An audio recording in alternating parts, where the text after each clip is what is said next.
मनापासून शुभेच्छा.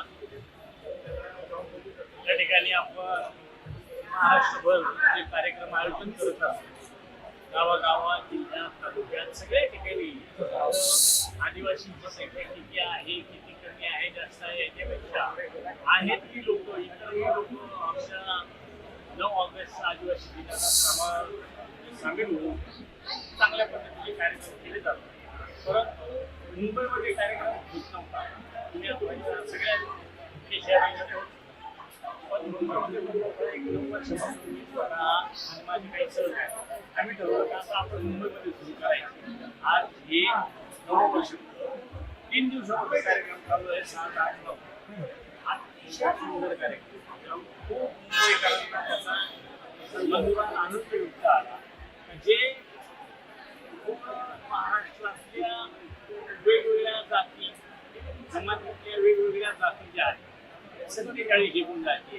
त्यांच्यातल्या प्रत्येक समूहाचा वेगवेगळा काही संस्कृती असेल किंवा कल्चर असेल, खाद्य संस्कृती असेल, कला असेल, हास्यकला असेल, याचं प्रदर्शन 3 दिवस पाहिजे.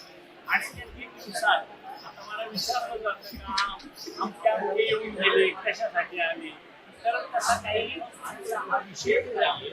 हा विषय शुभारंभ करायला सुरेखाताईंना बोलवलं. आल्या त्या खूप चांगल्या पद्धतीने चर्चा समाजासमोर केली, समाजाबरोबर चर्चा केली, फोटोग्राफी केली. दुसऱ्या दिवशी पवार साहेब सगळी फॅमिली आली, ताई होत्या. त्या पद्धतीनं खालचा कार्यक्रम झाला. भुजबळ साहेब होते, सिनेकला होते, 7-8 होते. त्यांना त्यांच्या समोरचा सादरीकरण आणि हे जे काही प्रदर्शन लावलं ते चित्रांचं असेल किंवा खाद्य संस्कृती असेल किंवा हस्तकलेचं असेल किंवा इथं नरिमन पॉईंटला आपण जे एक 45,000 दिव्यांचं काही मुलांनी एक नंदुरबारची होळी हे चित्र रेखाटलंय का जेणेकरून ते मलाही माहीत नव्हतं का याच्यात होळी कशी दिसते. पण जेव्हा ते ड्रोनद्वारे किंवा मोबाईलद्वारे बघितलं तर ती नंदुरबारच्या माणसानं होळीच्या वेळेला केलेला वेश परिधान जो केला जातो त्याचं प्रतिकृती त्या ठिकाणी साकारलेली आहे.